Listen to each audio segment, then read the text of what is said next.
Om Asato Ma Sadgamaya Tamaso Ma Jyotirgamaya Mrityorma Amritam Gamaya Om Shanti Shanti Shanti. Om, lead us from the transient to the eternal. Lead us from darkness to light. Lead us from death to immortality. Om, peace, peace, peace. Good evening. Nice to be back here. It's been a while. There was a big gap, and nice to see some new faces. So I was asked by you guys to speak on the significance of Diwali, and I thought I would club that together with the significance of the Divine Mother, because there's an intimate link between Diwali and Divine Mother as well. So we'll talk about that. In different parts of India, Diwali is understood in different ways. So we'll talk about some of the different ways that Diwali is understood. And I'm also curious because you come from different backgrounds, all Indian presumably, but different parts of India probably.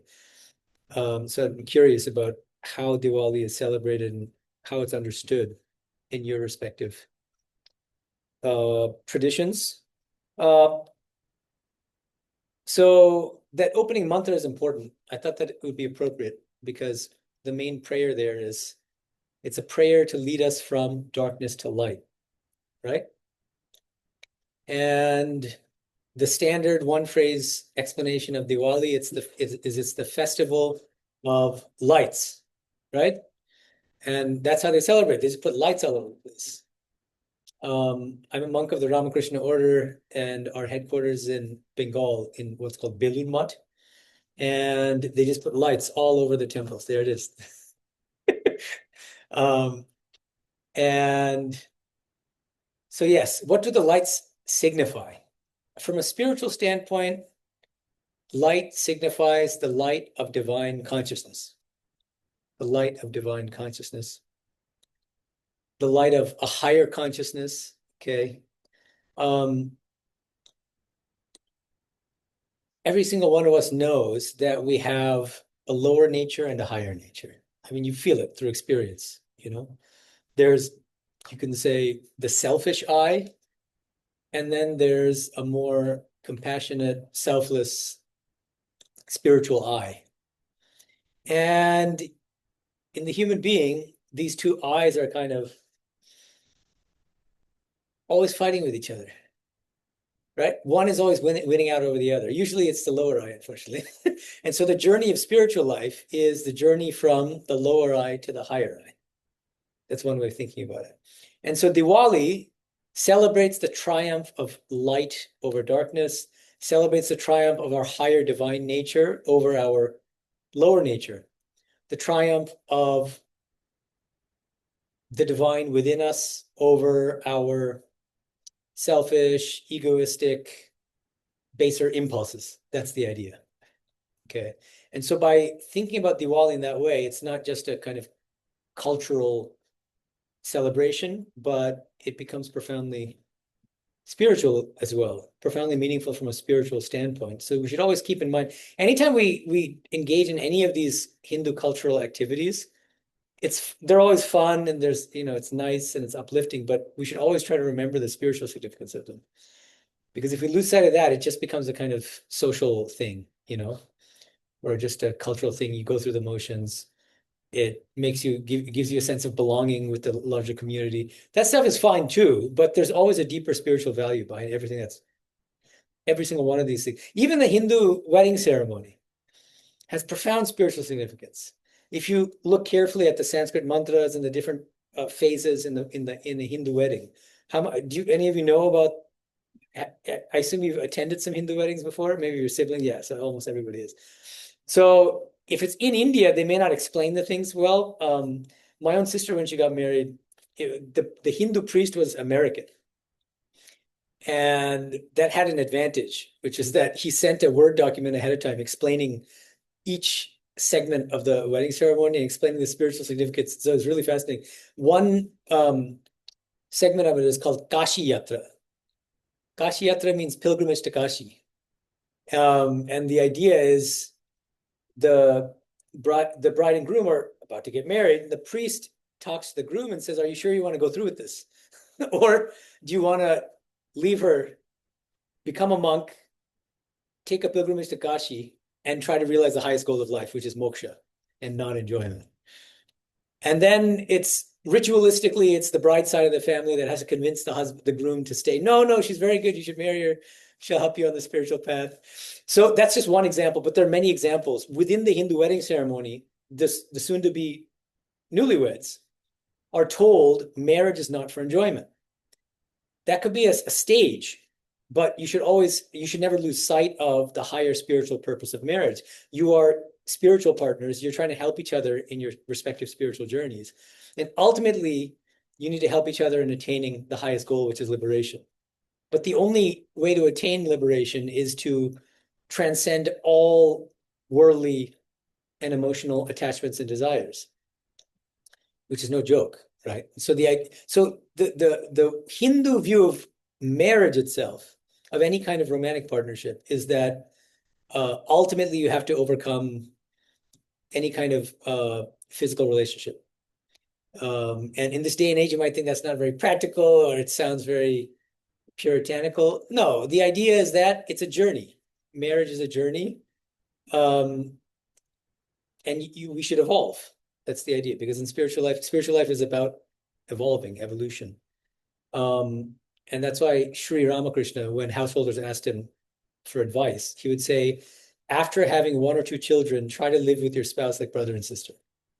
So it's recognizing that there are stages in one's spiritual development. So marriage is it's a gradual process of spiritual evolution. That's one way of thinking about it. So anyway, that's a long detour, but the point is, everything we do, starting with the Annaprashan, you guys know that, the first solid food feeding at 6 months when you're a baby, right? Everything has a spiritual significance, and Diwali is no exception. So we should never just approach these occasions, these festivals, as cultural or social events. It's easy to fall into that, especially at a university where, I remember, I mean, this is, I don't want to offend anyone, but when I was at Berkeley, I was an undergrad at Berkeley a long time ago, 98. And they have an Indus organization there, right? It's the Hindu organization. And when I first walked onto campus, they spotted me, one of those Indus people, and they tried to rope me in, and they're like, "You should come." And I was so turned off by what I saw. I don't know if I even attended one meeting, but it felt to me like what I called it was a glorified dating club. It's like you meet you meet your future partners, and it's like a bunch of brown people who like hanging out with each other. But it felt like vaguely racist also at the same, like you have to understand, I'm from a different generation, right? So when I grew up in Boston, um, there were a lot of Indians, but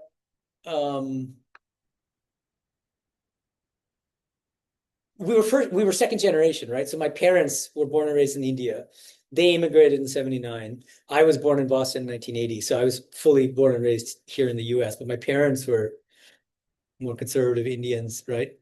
And so I grew up in two cultures, right? The American culture that I'm born and raised in, and I've directly inherited my parents' culture as well, which was a great thing, but also it led to a lot of confusion and a lot of Indians in my generation growing up. You know the ABCD. Does everyone know what ABCD means? Everyone's nodding. You don't. Do you not know what ABCD means? No, I'm looking at you. No, so I get to, okay, good. Why don't you tell her? It's called American Born Confused Daisy. There you go. American Born Confused Daisy. There's a movie about it. I think it's called ABCD. Yeah, but that's what it stands for. You've seen the movie. Oh, okay. So you know everything about it. Yeah, okay. So that was more our generation. I don't know. Do you guys feel that ABCD applies to Gen Z too? Yeah? You're saying yes, huh? That's interesting. But your parents, were they raised in India, or were they raised here? Here, right. So I think there's a difference, don't you think? Yeah. I think if your parents are raised in India, there's more confusion at the level of identity. And so I felt it in a certain way, but I felt that my peers, the Indians I grew up with, there was more of that kind of confusion. And I remember, like, because of that identity confusion, a lot of these Indian kids would hanging out with other Indians was one way of making them feel comfortable at home, less lost, less confused, that kind of a thing, you know. And I get that, but I just never had that, and so I didn't understand because I was like, I'm American, so why do I need to hang out with other brown people just because they're brown? It didn't make any sense to me. So anyway, that's part of now you know my background, and even though it was a bit of a TMI situation, but I think you can see why whenever I give these events, I try to emphasize the spiritual because to me that's what really matters at the end of the day. The cultural and social is like fine, it makes you feel good, it makes you feel comfortable. Okay, great. Whatever helps you sleep at night. But the deeper purpose of any of these Hindu organizations on campus has to be a spiritual one, in my opinion. Do you have any thoughts or questions about that before we yeah. No. I'm looking at anybody. Do you have any thoughts about that? No? Okay, so we can move on. So in terms of the meaning of Diwali, this is very typical of Hinduism that like there are multiple interpretations of everything. So, it's like we can even start with just the Hindu scriptures, the Upanishads, the Bhagavad Gita, the Brahma Sutra. There are countless interpretations of all these scriptures, and some of the interpretations are wildly divergent. You look at Shankara's commentary on the Gita and compare it with Ramanuja's commentary on the Gita, and they're completely different. And so with Diwali, you get a similar thing. You get they're in different parts of India, Diwali is given different explanations, okay? And it's just regional. And how many of you grew up in India? Any of you? One, two of you. Okay. And so I lived in India for 13 years. After my PhD at Berkeley, I moved to India as a monk, and I lived in Bengal for 11 years and then 1.5 years in Mysore. And Mysore is so different. Any Kannadigas?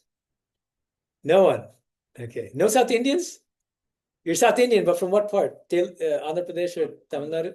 All Andhra. Tamil Nadu. Okay, cool. Yeah. But no Kannadigas. Okay, anyway. So yeah, I think in South India, I'm trying to remember. Ganesh is a big one, isn't it? In all of South India, is that accurate or no? But I think, huh? Yeah. So each place it's different, right? I mean, there are some subtle differences. Hanuman in I think the Hindi belt, it's pretty big.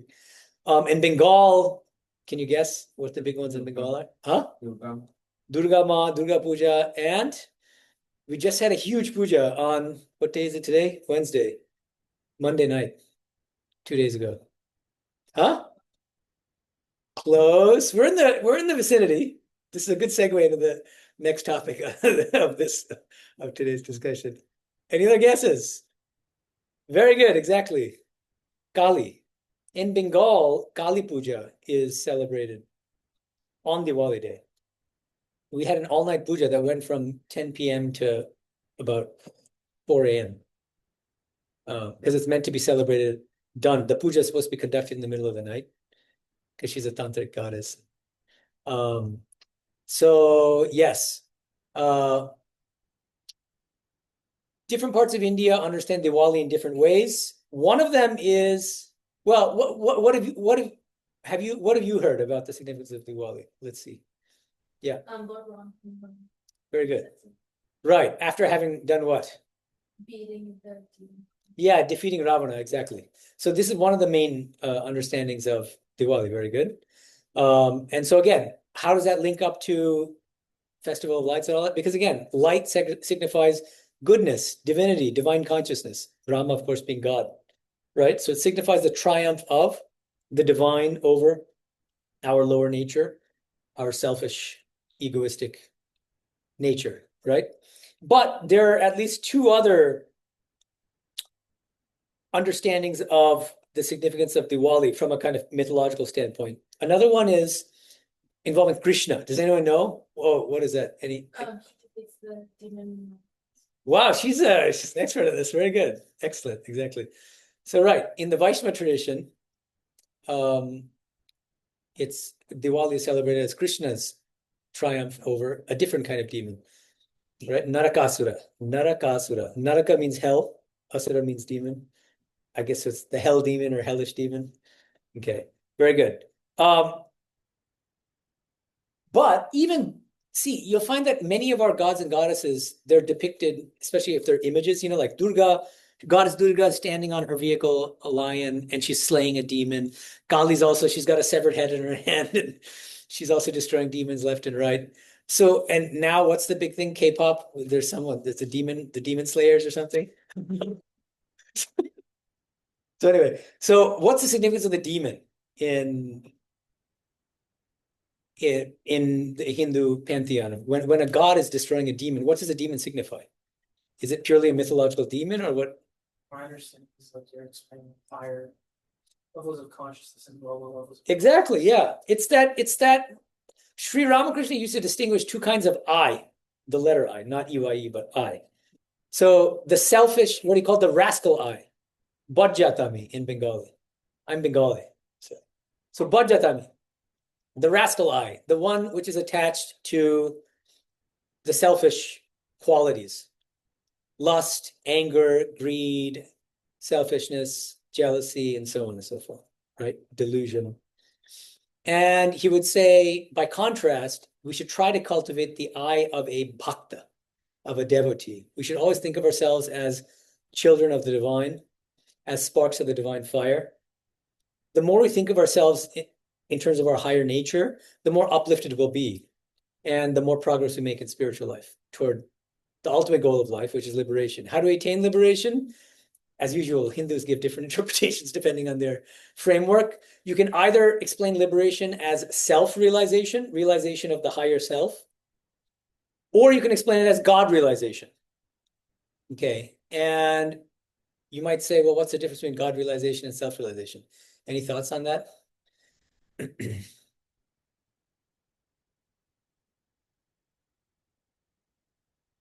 There's smiles, but no responses. Come on. What is God realization and what is self-realization? And how do they relate to each other? Yeah. Well, I think for some people, God realization and self-realization aren't necessarily two distinct things. It's if you believe that you're, yourself, you're a part of, you're one part of God. Yeah. That's good. That's a nice way of binding the two things.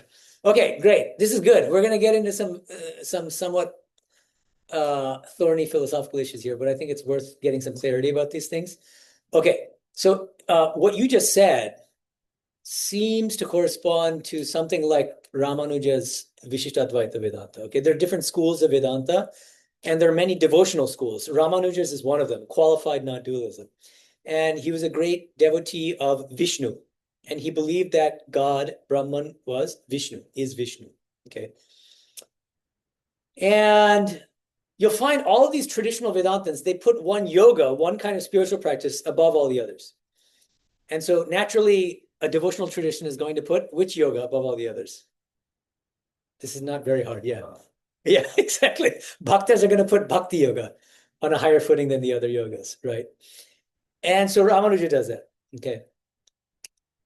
And what's interesting is he says, nonetheless, that the path of knowledge is still really important.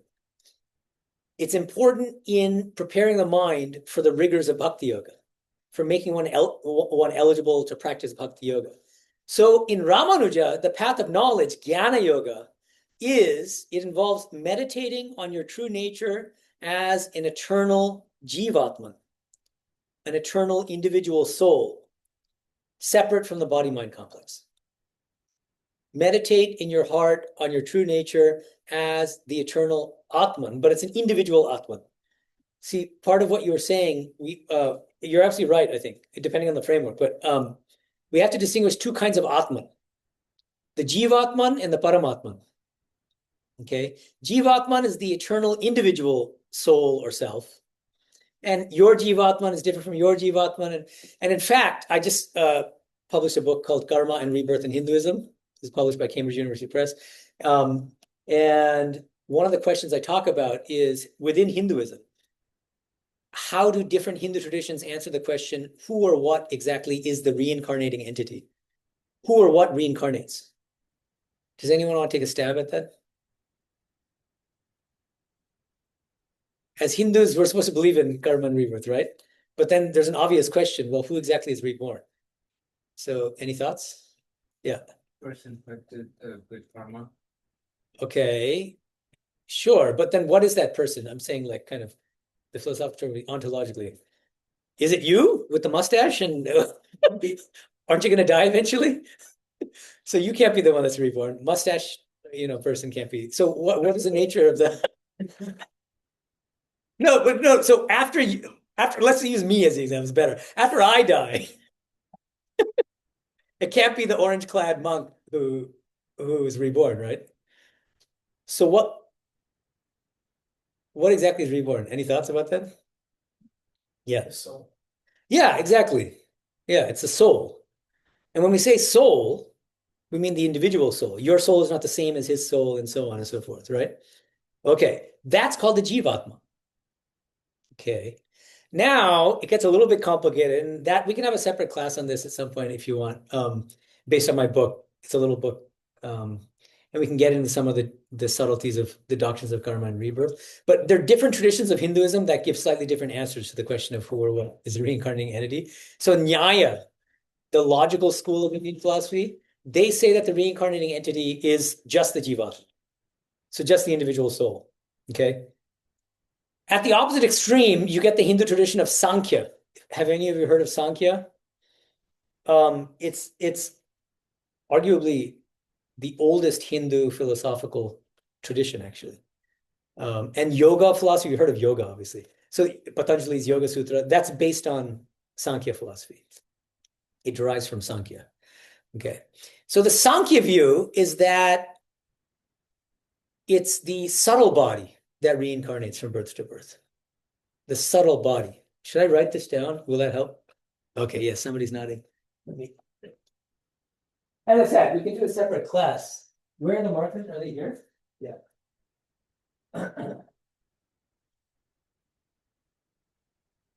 Okay. So we have, where's it gonna catch? Here is good, right? We have on the one hand the Jivatma.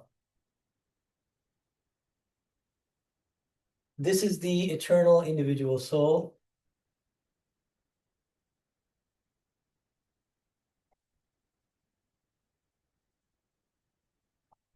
And then we have the subtle body. There are different terms for it, but we can use this one. This is the standard one, Sukshma Sharira.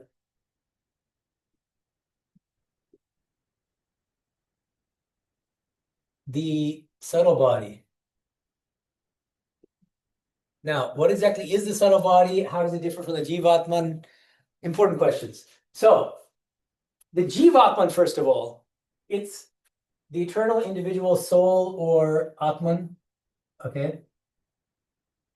What's important is this is non-physical. It's a spiritual reality, but it's non-physical. The subtle body is actually a subtle form of matter.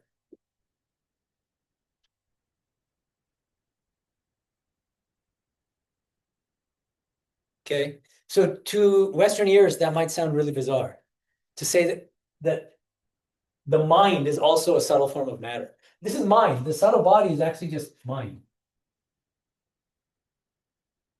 Thoughts, all that stuff happens. And even whenever we engage in an action that leaves behind a trace in the unconscious, those are called samskaras. Okay.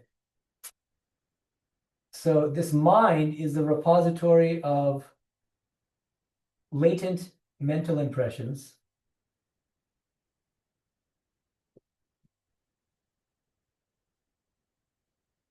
In Sanskrit, those are called samskaras. Okay, so the subtle body, just think of it simply, it's just the mind. Okay, so what happens? At the time of death, there's a corpse. What leaves the corpse? According to Vedanta, so I've already given you two different answers. Nyaya says it's just the Jivatman. You don't need to, this is very technical and like they're not really mainstream traditions anymore, but I'm just telling you. Nyaya says the Jivatman is the reincarnating entity. Sankhya, I can just write it in case you're curious. Nyaya says the reincarnating entity is the Jivatman. Sankhya says it's the subtle body. Okay. Now, before we get into the Vedantic answer, I want to raise a sort of problem for the Sankhya view.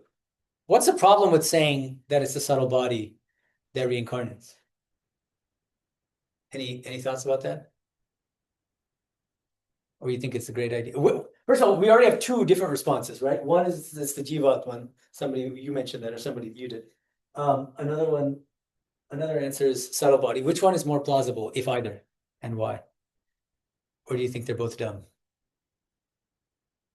Any thoughts? Yeah.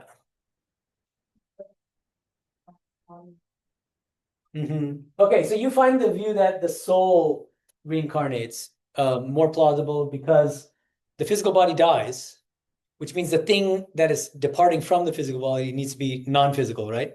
I think that's a good intuition. Any other thoughts? Okay, so now we get to the most mainstream tradition within Hinduism, as far as I'm aware. It's called Vedanta. So what's the Vedantic view on this? Does anyone know? Anyone want to take a stab? You can be wrong. There's no problem with that. Be bold. Yeah. Is it that your karma basically kind of dictates like how your Jivatma like reincarnates? Okay, but notice the question though. My question is, I've given two philosophical schools and their answers to the questions. Nyaya says the reincarnating entity is the Jivatma. Sankhya says the reincarnating entity is the subtle body. And I'm asking, what is the Vedantic answer to the question, who or what is the reincarnating entity?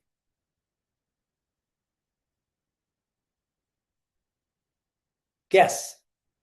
Huh? Very good, exactly. What's your name? Swati. Swati. Exactly. So there we go. We get both together gives the Vedantic answer. How do we know this? Gita, chapter 15, is a beautiful verse. Shariram yadavapnoti yachapyutkramati ishvaraha grihitva itani sanyati vayurgandhani vashya, which means at the time of the death of the physical body, the Jivatma, okay, this Jivatma departs from the physical body taking along with it the subtle body, the mind, okay? And then it uses a beautiful metaphor. Krishna says, like when a wind steals away the fragrance from a vase, which was full of flowers. The metaphor seems to be stemming from like an actual spiritual experience of maybe like a near-death experience or something like that, because that's a very like specific and very elegant way of putting it. So it's the Jivatma in association with the subtle body that reincarnates, according to all the different schools of Vedanta. Okay. And that answer has certain advantages over just the Jivatma answer or just the subtle body answer. Okay. The idea is that the Jivatma is an eternal, non-physical soul. It's our deeper identity, actually. This identity that we have right now, you're at UCLA and you're the son or daughter of so-and-so, all those, that's what we can call your empirical identity. That's your identity only in this life. And we've lived many lifetimes before, not only as human beings, but also as lower animals, probably as plants when we were... Karma is beginningless. That's a thing about Hinduism. For most traditions of Hinduism, it's anadi, which means at some point we were probably plants of some sort, and we slowly work our way up to human beings, and we're going to live again in the future. And this is the only birth in which we have this particular empirical identity. And that's why one part of spiritual life is about not taking ourselves so seriously. I think it's really important. It's just our identity in this birth, right? It's like how seriously do you take one set of clothes? You might have a favorite set of clothes, but still, don't become obsessive, right? Because it's just clothes. Eventually, you'll take them off. You put on a new set of clothes, right? So that's why the Gita in chapter 2, the analogy it uses for explaining rebirth, it says the Jivatma, the self, reincarnates like this, and it gives this beautiful metaphor. Vasamsi, do you know the verse? Vasamsi jidnani yatha vihaya navani granati naroparani tatha sharirani vihaya jidnananyani sanyati navani dehi, which means the embodied soul leaves the physical body at the time of death, just as one person at the end of a long day will cast off his worn out clothes and then put on a new set of clothes, like his pajamas. So what is there to mourn about? The context, remember, is a Gita, and Krishna's telling Arjuna to fight in the war on the side of justice and saying you don't need to worry so much about killing your loved ones on the other side because you don't actually kill it. Nobody can die because nobody was ever born. The soul is deathless and immortal and divine, right? So that's the idea. Okay, so the Vedantic answer has this advantage that it says that there's this eternal individual soul which leaves the physical body. And at the same time, you might ask, well, then, what about what we did in this life? Several of you talked about karma, right? And how that dictates the next birth. Well, where's that karma stored? How is that? It's in the subtle body in the form of samskaras. Everything we do, good, bad, ugly, neutral, leaves samskaras behind in the mind. And what happens as a result of those samskaras? Those samskaras make us in the future more prone to engaging in the same kind of behavior again. Let's imagine somebody has a cigarette addiction. How do they end up getting addicted? They smoke once. Maybe the first time wasn't that pleasant, but it's really cool to be smoking because your cool friends are smoking. And so you push through and you have 6 more cigarettes. And then the 6th cigarette starts tasting good. And then the 10th cigarette's like, wow. And then what happens? You get addicted to cigarettes. But what happens? The very first time you taste the cigarette, actually the samskaras were not very pleasant ones, right? But then when you push through and you kept forcing yourself to like it, I have to like it because I want to be cool like my friends.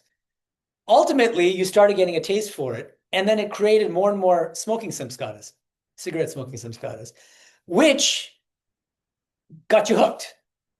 And then after a few hours, when you don't have a cigarette, those samskaras kick in, they get activated. And usually, how do they get activated? On their own sometimes. But if somebody like uses the word cigarette or something, or you see somebody else smoking a cigarette, and then that triggers it. This is true of all samskaras, is that they get triggered very easily if there's a cue that's relevant. Okay. If you really like sweets and then suddenly you pass a sweet shop, what happens? The samskara for eating sweets gets triggered.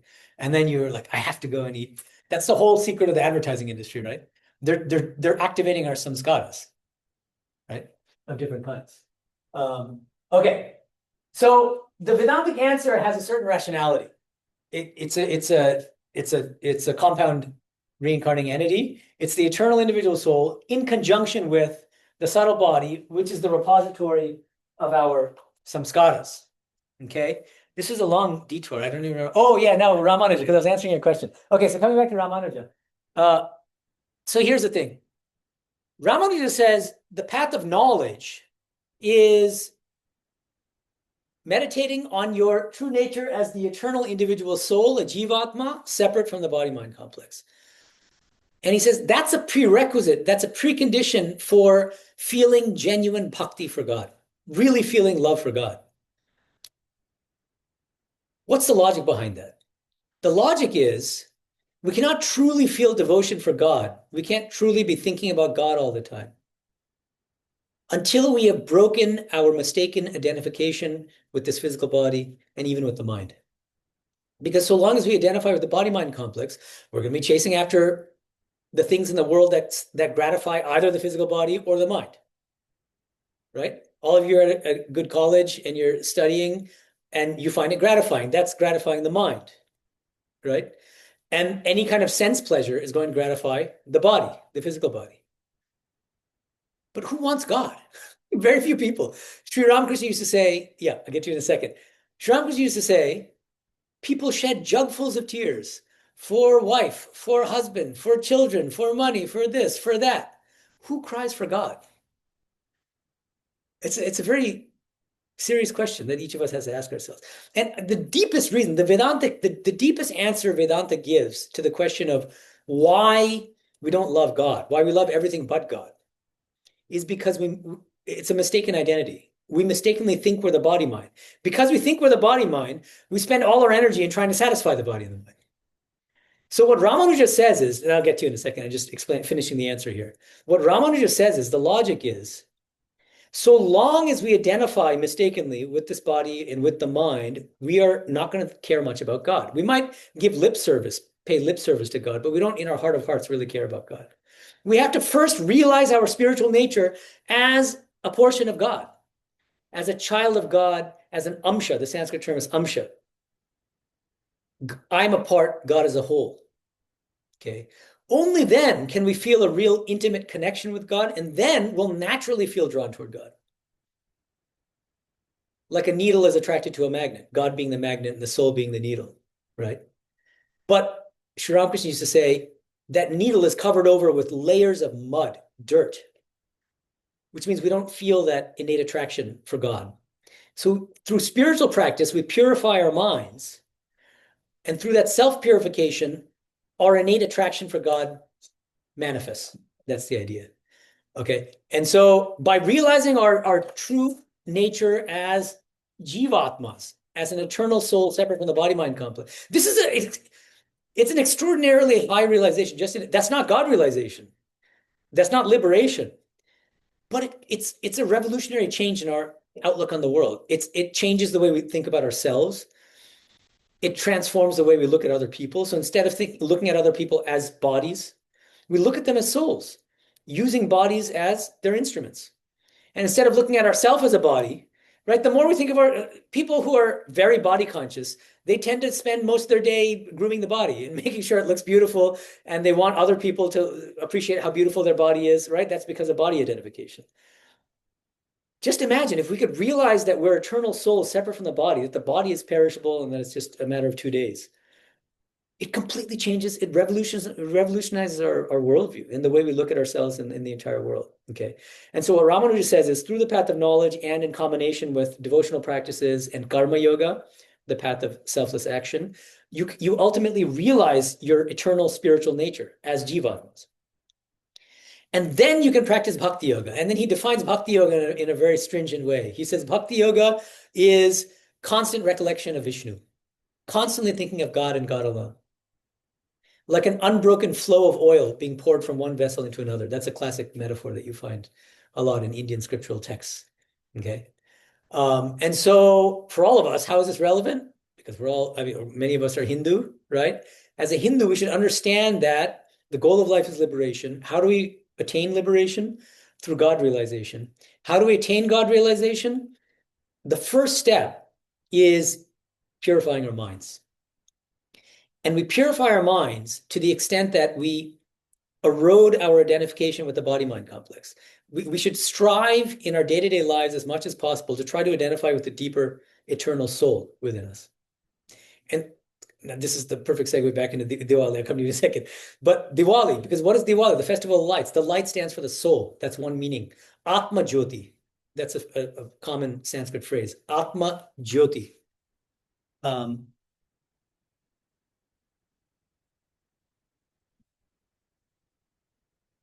Atma means the soul or the higher self. And Jyoti means light. So the light of the self, the light of the higher self. So one very important meaning of Diwali from a spiritual standpoint is that it asserts our deeper spiritual nature over our lower selfish nature. Okay? Okay. So now, yes.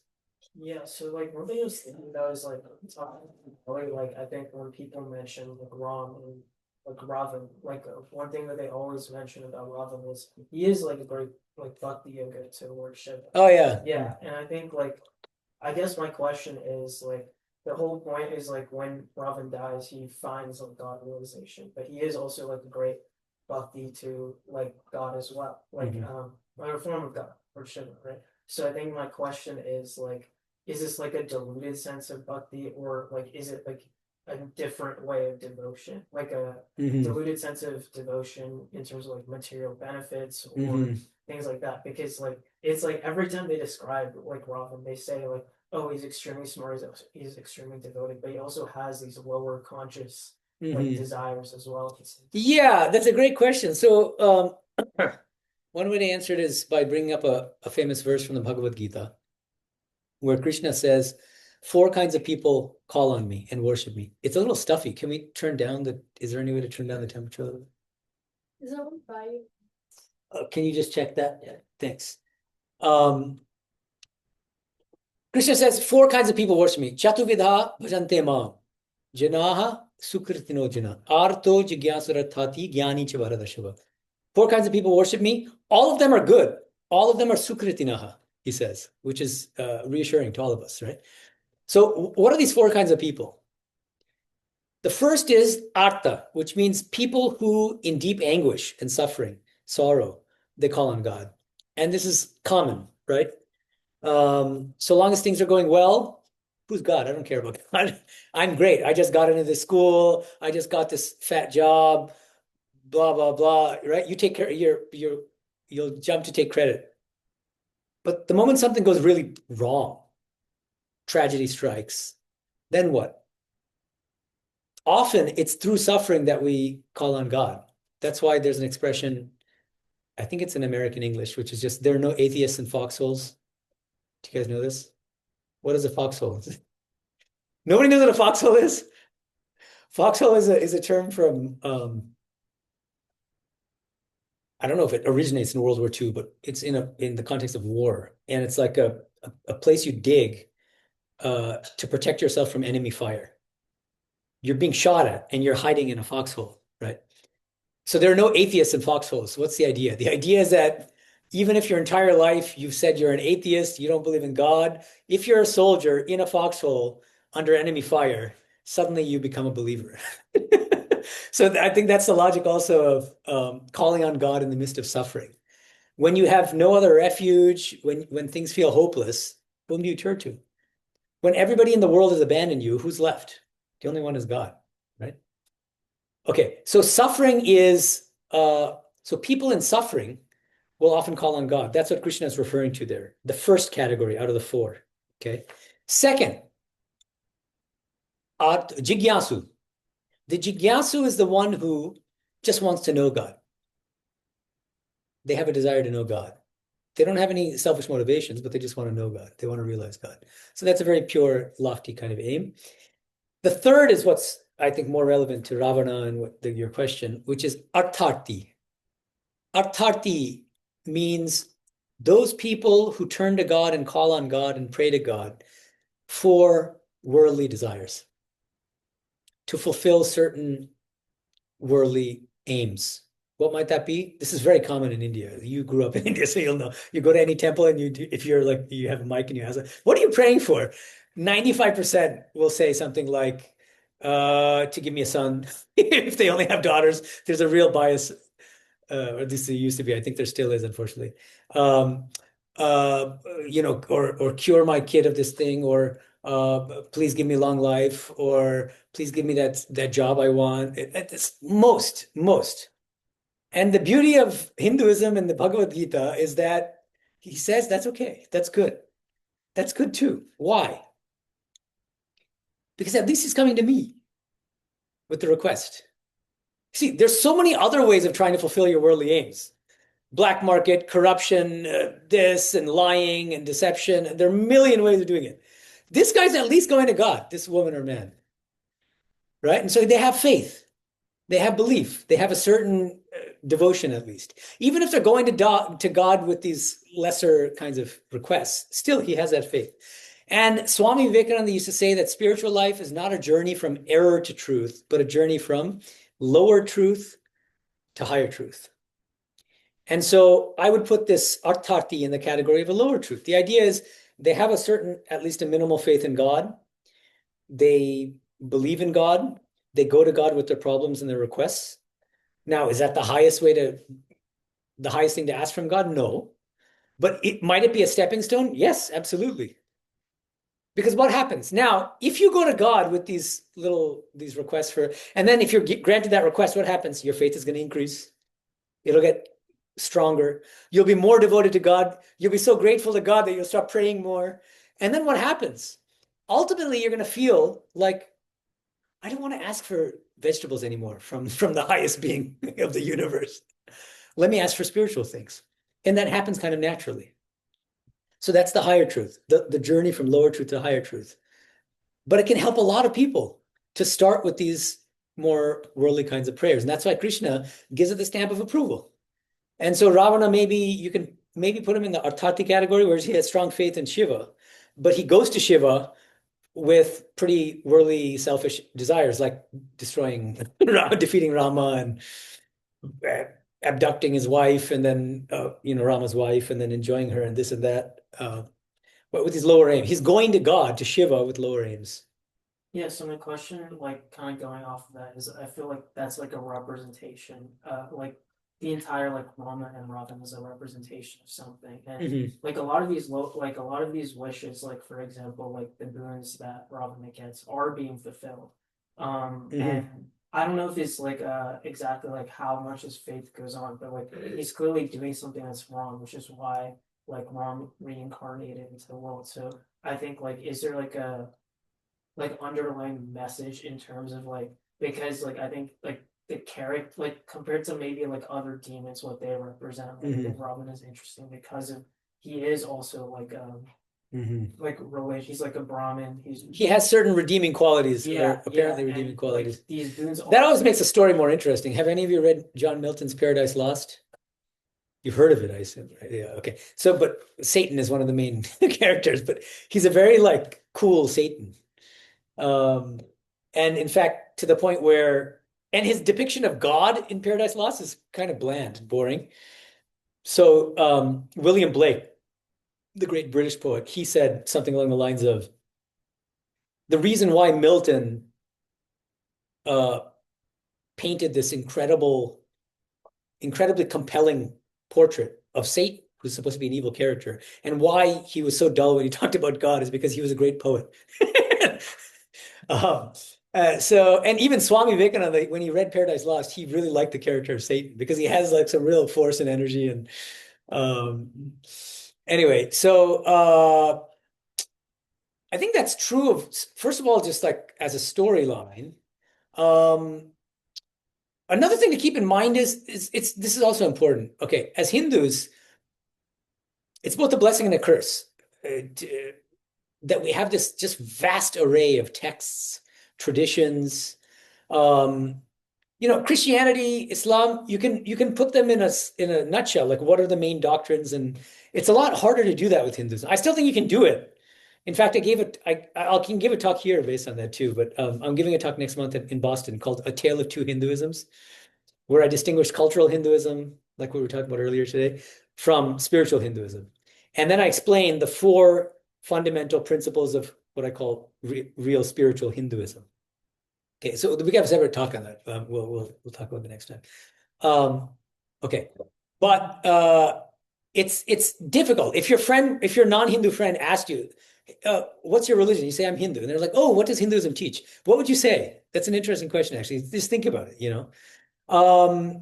So anyway, there's a huge number of texts and all sorts of what are called Puranas, okay, which are these scriptures based on stories. They're mythological stories about the different deeds of gods and this and that and all sorts of other characters.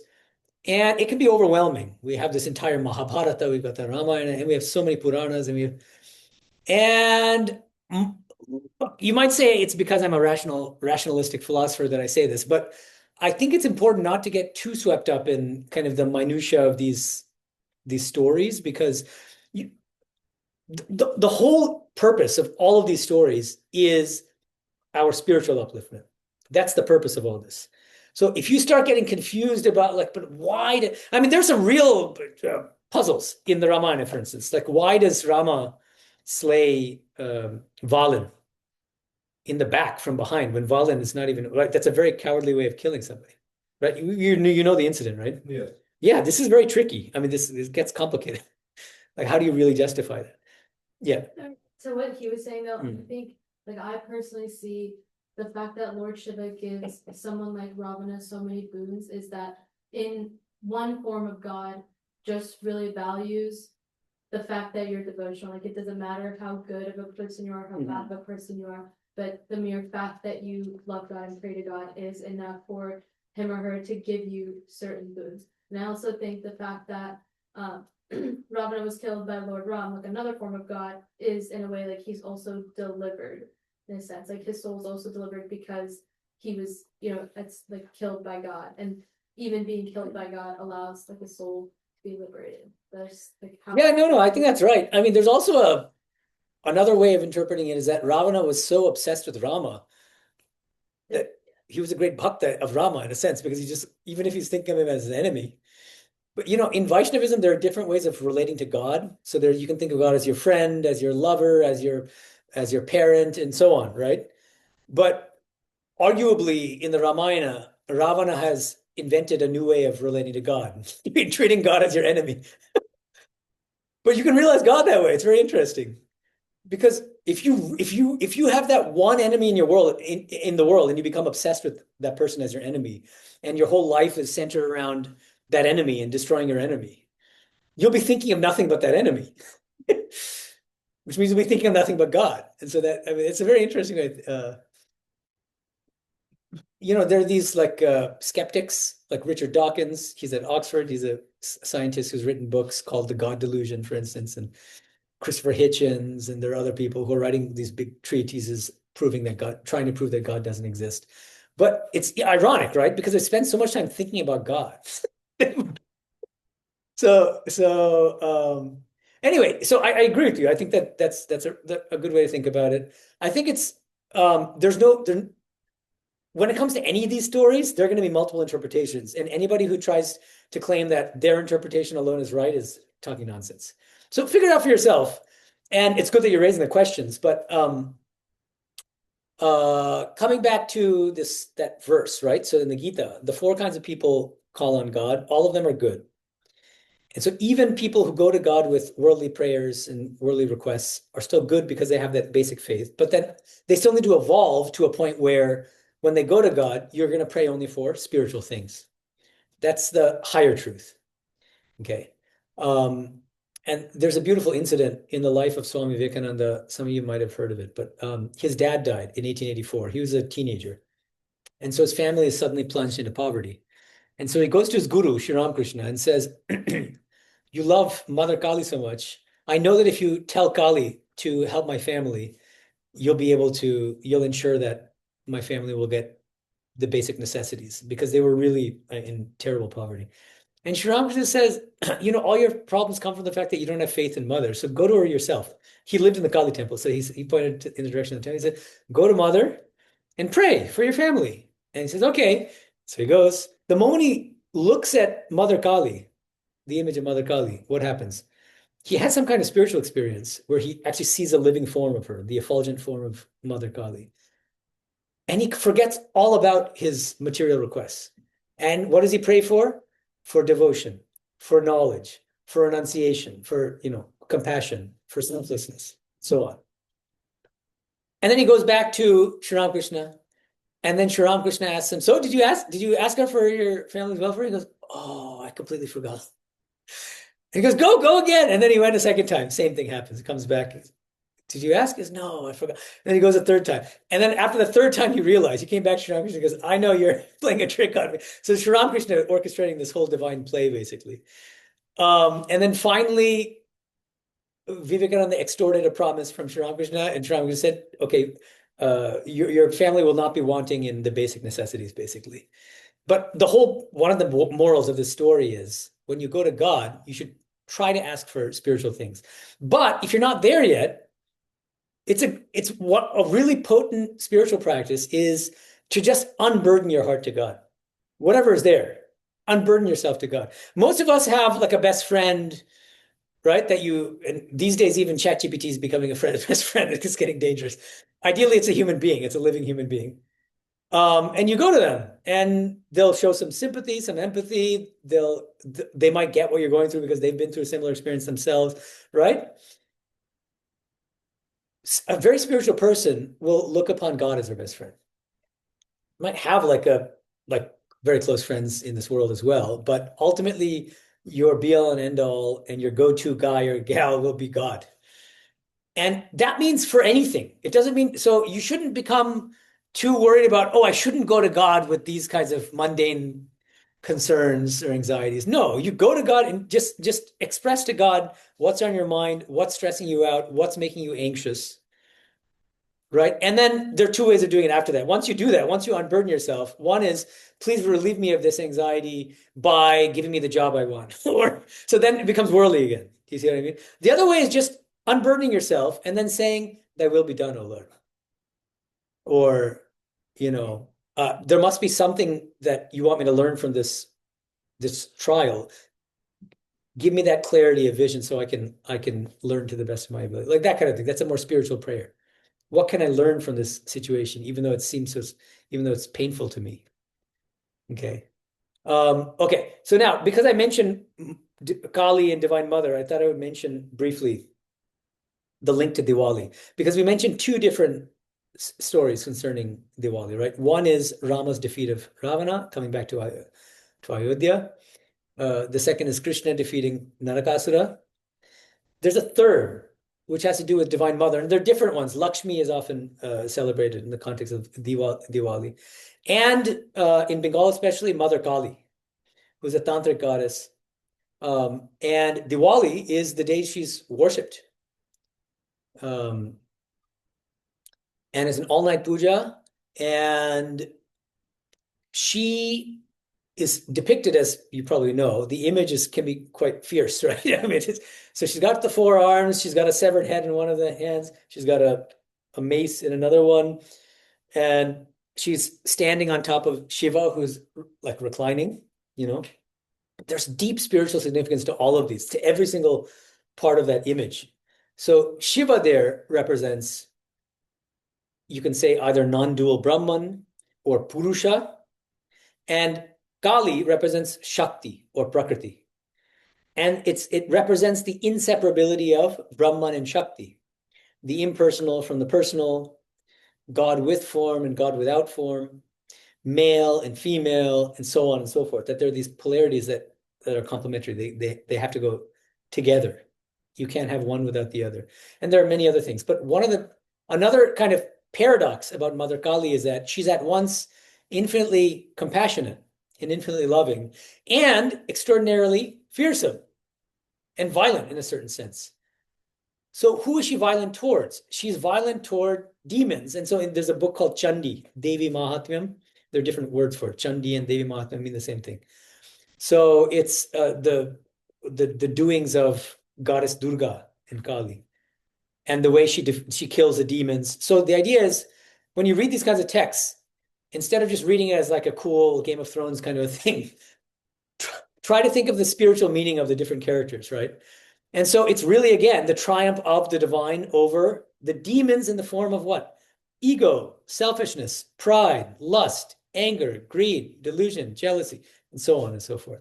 That's the way to think about it, I think. That's the more spiritual way of thinking about it. So Mother Kali is infinitely loving, infinitely compassionate, and at the same time, incredibly fierce and strong. That's why Swami Medhananda used to say, pray to Kali for strength, to give you the strength to overcome your lower impulses, overcome all your weaknesses, and to help you grow toward the divine. Okay. And another thing I'll mention here, this is one of the great things about Hinduism, is that it's so broad. It has this beautiful concept of Ishta Devata. What is Ishta Devata? Anyone? Ishta Devata. I'll write it down. Yeah. Yeah, good. Exactly. It's a god or goddess, that the particular form of God that you feel especially connected with. Ishta Devata. Okay. This literally means something like chosen, and Devata means God, right?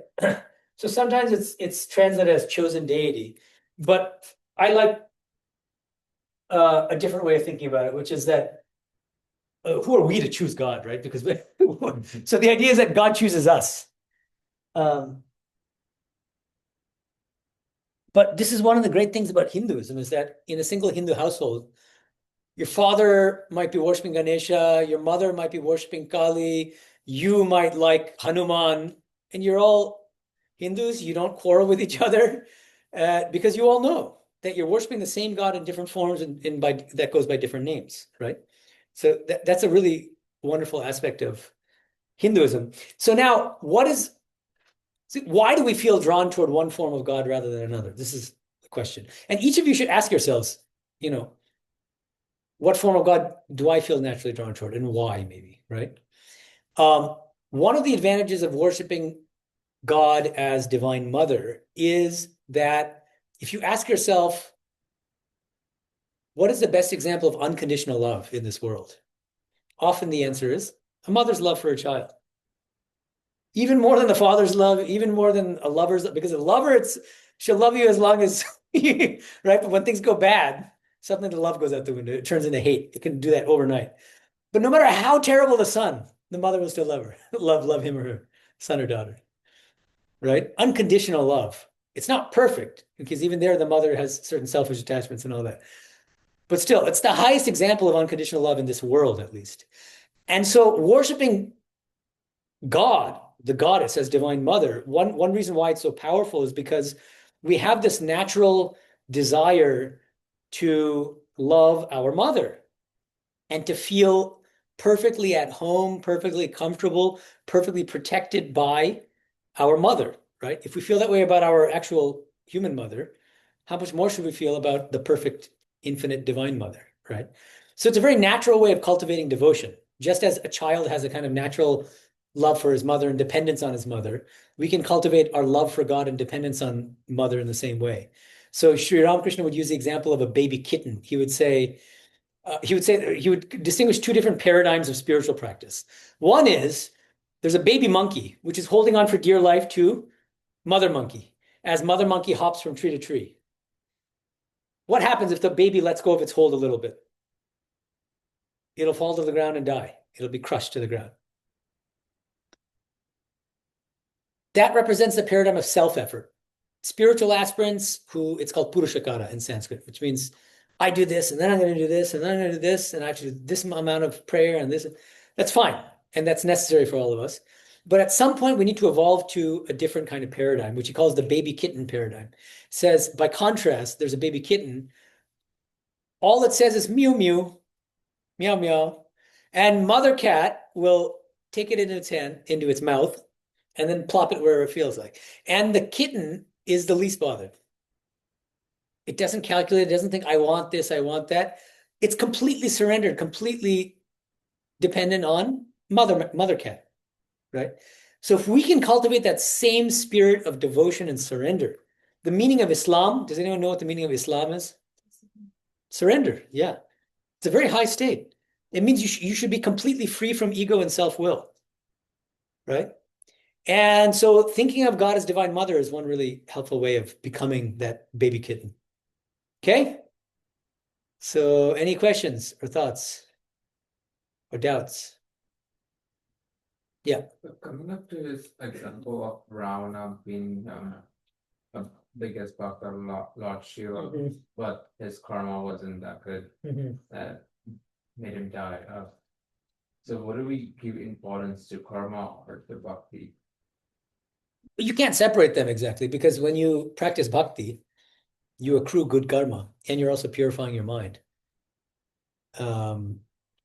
So let's separate this question from the Ravana thing because I think it muddies the waters in certain ways because then you're bound to a certain narrative.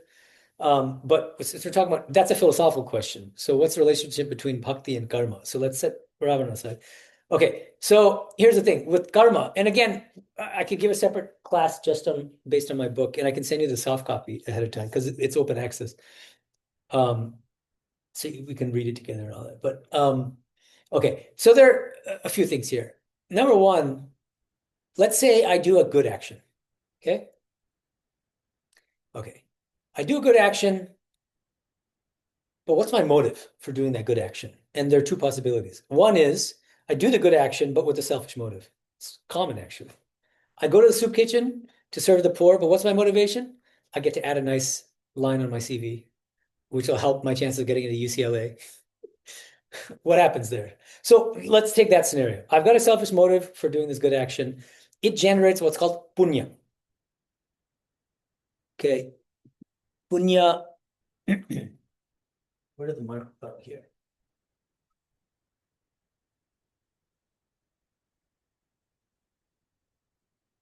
good action with a selfish motive generates punya. This is called merit. The translation of punya is merit. What happens as a result of that merit that we get? This karmic merit. This is what we say is good karma. That's good karma, that's bad karma, that's this punya. This is good karma. Okay. It results in favorable circumstances in the future for us, either later in this life or in a future birth. Okay? Future favorable circumstances.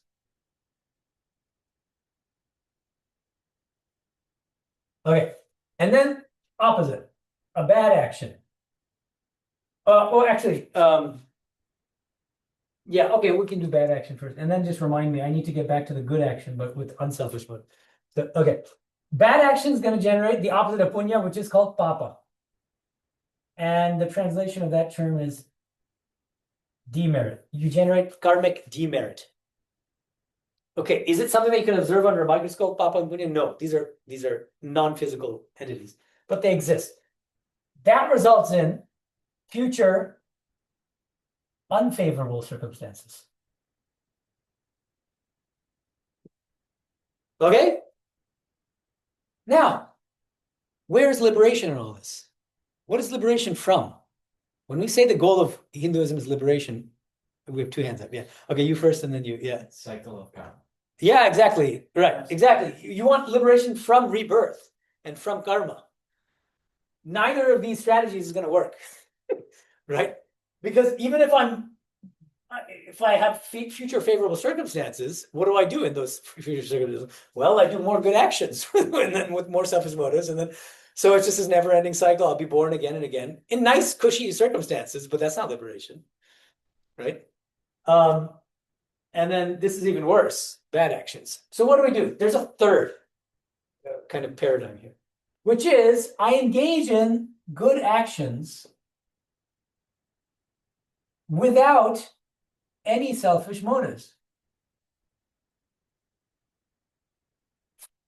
And what happens when we do that?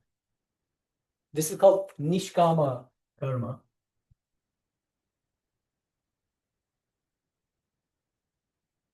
What happens is we purify our minds. This is called chitta shuddhi, mental purification. And as a result of this mental purification, we make spiritual progress. We burn off our karma. And the ultimate result is liberation through realizing the non-dual self for God. I never got to that part of your. I was giving the longest answer to your question, because apart from the jivatma, there's the supreme self or paramatma.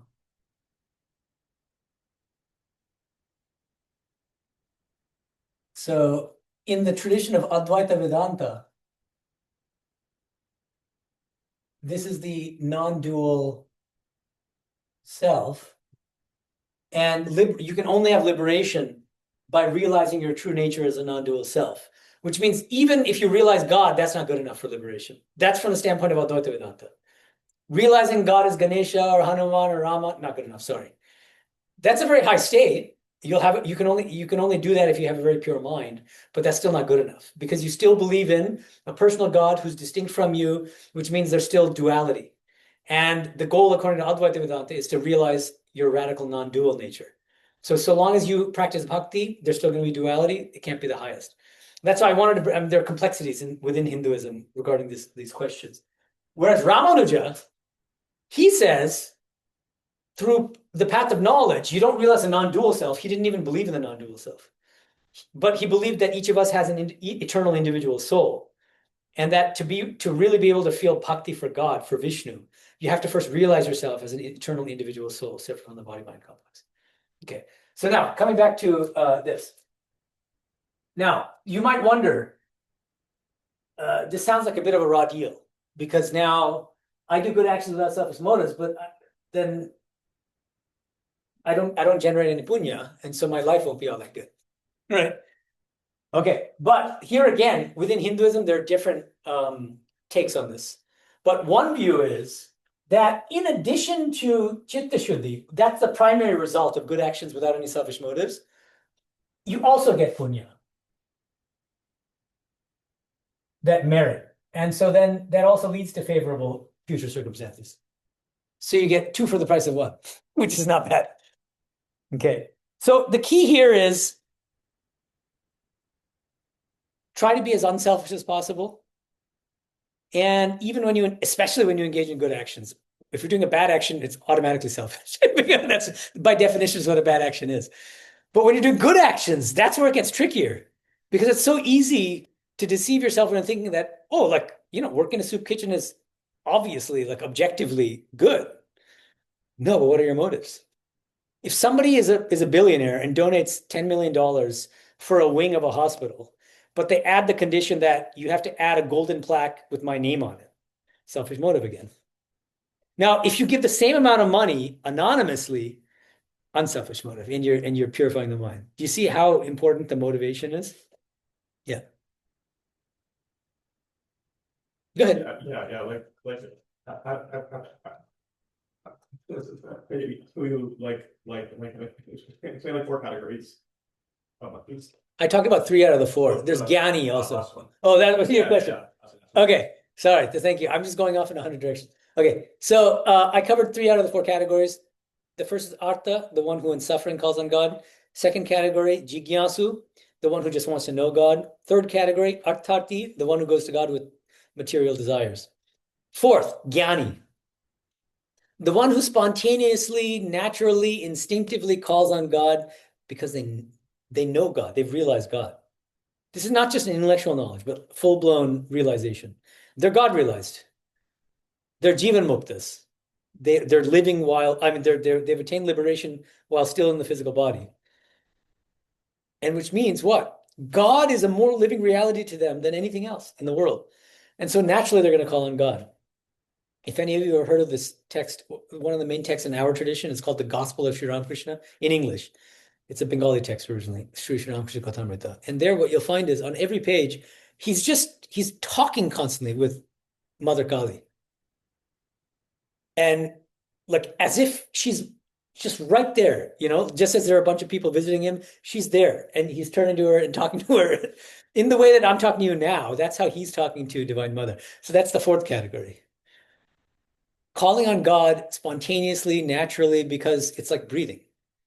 Because God is the most living thing in the world for you. And then the very next verse says that all of these people are good, but still the Gyani is in a different category because that person knows who I really am and calls on me in a very spontaneous and natural and in the highest possible way with perfect bhakti, with perfect love. So that's the goal that we should always try to strive for. That's the idea. Does that answer your question? Anyone else? It turned out to be very wide-ranging. I kind of want to go back to what you talked about in regards to karma. What exactly qualifies as a good action? Because I know in the sense, yes, you can have good action with something that's objectively good, like you mentioned with the soup kitchen, but again, it's not, right? That's why it's important. I was saying that it's not objectively good. Okay. Yeah. But the action people typically think of it as being good if you have unselfish. And it is good, but then it's good with a selfish motive, as I said. Yeah. So that's right. Yeah. What are like the gray areas in terms of like what is an action like? Okay. Yeah. No, that's a great question. What are the gray areas? So there are a million examples from our scriptures like the Mahabharata, but one common example is, and it's a really interesting one, and you find Western counterparts as well from Kant. There's a band of robbers, and they are chasing some merchants, wealthy merchants, and their plan is to capture the merchants, steal their money, and kill them. Okay. These merchants are running away from the robbers, and they're passing by a sage sitting on the side of the road, and they look at the sage and say, "Whatever you do, there will be some robbers coming up soon. Whatever you do, please don't tell them where we're going, because if you do, they're going to catch us and kill us." Okay? Sage says nothing. Robbers come after a few minutes, And the robbers know the sage is not going to lie. So that's what being a sage means, right? You observe truthfulness at all costs, under all circumstances. So the robbers say, hey, where'd those merchants go? And as far as I remember, the exact version of the story, it's not like it's they're over there, but it's more like, did they go in that direction? And then the sage kind of assents because he doesn't want to lie. Okay. As a result, what happens? The merchants capture, the robbers capture the merchants, and then they kill the merchants. Okay. This is a rough version of the story, more or less. It's a paraphrase, but you get the idea. Now, that sage who told the truth, was that a good action or a bad action? The whole moral of the story is that qualified as a bad action. That even though truth-telling, observing truthfulness is a fundamental spiritual practice and an ethical practice, and one should observe it, one also needs to look at the circumstances. And there are certain circumstances in which not telling the truth will actually be the right thing to do. In a Western context, Jean-Paul Sartre, the French philosopher, criticized Immanuel Kant, the German philosopher, because Immanuel Kant was big on observe truthfulness always, at all costs, under all circumstances. And then Sartre gave a very interesting example in the context of World War II. He said, now just imagine you are not Jewish, but you're friendly to Jewish people. And a Jew imagine you're in Germany, and a Jew comes to you when the Nazis are persecuting the Jews and says, please, can you protect me here? Can you hide me in your attic? And they agree. You're a nice person, you hide. Okay, you put him in the attic. Now a Nazi officer comes by, knocks on the door and says, do you have any Jews? Are you hiding any Jews in your house? Now, what do you do in that situation? According to Kant, you should tell the truth. If you tell the truth, what happens? He finds the Jewish person in the attic and kills him. Now, is that the right action? So he's pointing out that this is the reductio ad absurdum. This is the this is what happens when you are too rigid about these kinds of things. So that's a gray area, right? But it's not even gray. It's more like there are exceptions to the rule, right? As a rule, we shouldn't lie. We should always try to be honest. But there's some circumstances where, and you know the way I put it, because I teach Patanjali's Yoga Sutra in our Hollywood ashrama. There's a nice way to think about it in terms of the 5 yamas. Okay, there are 8 limbs. We can have a class eventually on the 8 limbs of yoga and Patanjali's Yoga Sutras. And the first one is yama. And there are 5 yamas, which are the 5 restraints. The first one is ahimsa, non-injury. Don't injure or hurt any living beings. Okay.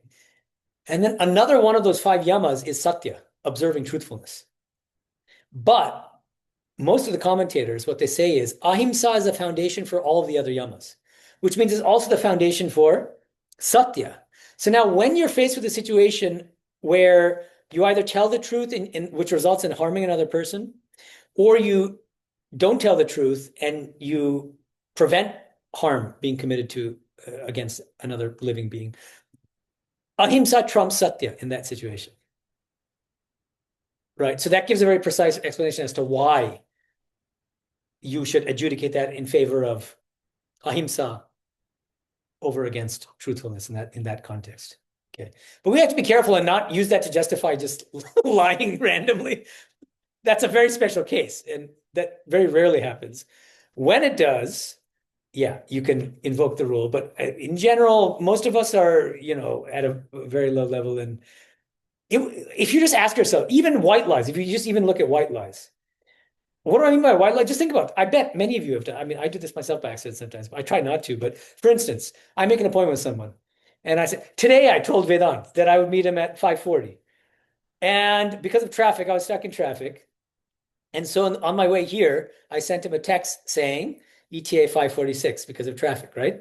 Okay. But why? Because my conscience was pricking me. I said, I told him 5:40, and it'll be dishonest if I show up at 5:46, unless I give him a heads up. So there's the small things, right? But you might think, well, who cares? But because that's also a matter of truthfulness.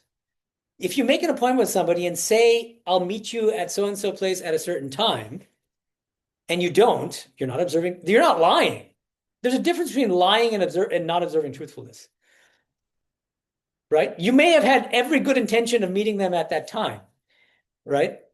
But if you don't, then you're still not observing truthfulness. And unless you, right, give them a heads up. So those small things, they really matter. I'll give you an example from, because I'm a monk, right? So when I go to different centers, a devotee might ask me, hey, can you please convey my pranams? Do you know what pranam is? Yeah, okay. Like when you convey my pranams to so-and-so Swami, like that from my center. I hear this all the time. And I could just say, yeah, fine, like whatever. But then if I forget, then I'm not observing truthfulness. Can I really keep track of every devotee who asked me to convey pranams to this Swami? And so what I say is, I'll try, but I might forget. And that might hurt them, but it's more honest.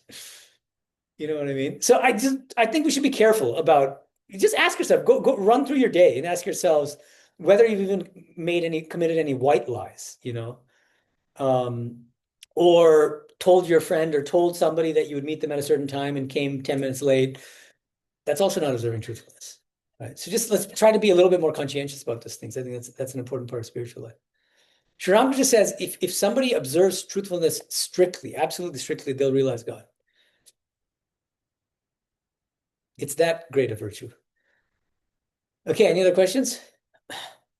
It's already been an hour and a half, so we can probably go.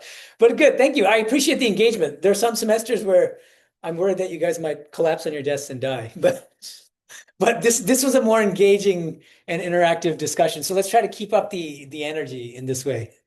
And that depends on not just me, but you. Okay? All right, thanks, guys. Om Shanti Shanti Shanti Harihi Om Tatsat.